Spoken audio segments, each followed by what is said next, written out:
Hi sir, நான் group 4க்கு general Tamil படித்தேன். ஆனால் குரூப் 2க்கு ஜெனரல் தமிழா ஜெனரல் இங்கிலீஷ் எனக்கு ஒரே டவுட்டாக இருக்கு. நீங்கள் என்ன சஜஸ்ட் பண்ணுவீங்க? நான் என் பாயிண்ட் ஆஃப் வியூவில் சொல்கிறேன். குரூப் 4க்கு 60 டேஸ் நீ கஷ்டப்பட்டு படிச்சு உனக்கு 80க்கு மேலே ஸ்கோர் வரல, இல்லை நீ இப்போ தான் புதுசாக ஸ்டார்ட் பண்ண போகிறேன்னா நான் ஜெனரல் இங்கிலீஷ் எடுன்னு சொல்லுவேன். ஏன் சார்? இப்போது தமிழ் நியூ புக் கண்டென்ட்ல இருந்து மட்டும் உனக்கு ஒரு 70லேருந்து 80 கொஸ்டின்ஸ் கேட்குறான்னா மொத்தம் 45 ஏழு இருக்குது 6லேருந்து 10க்குள்ளே. அந்த ஒவ்வொரு ஏழுக்கும் 2 செய்யுள் இருக்குது, ஒரு இலக்கணம் இருக்குது. அது இல்லாமல் ஒரு பாடம், ஒரு கதை. இது இல்லாமல் இன்னும் ஓல்டு புக் இருக்குது, 11th 12th அட்வான்ஸ் கண்டென்ட் இருக்குது. இது இல்லாமல் பகுதி அறிஞர்களை பற்றியும் படிக்கணும்.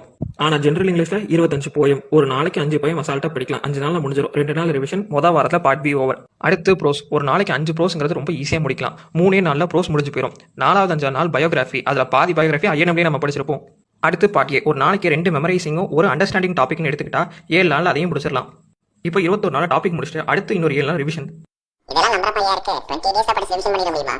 சிலபஸை நல்லா பார்த்துட்டு ஒழுங்காக படிக்க ஆரம்பி, இதை விட சீக்கிரமாகவே முடிச்சிடலாம்.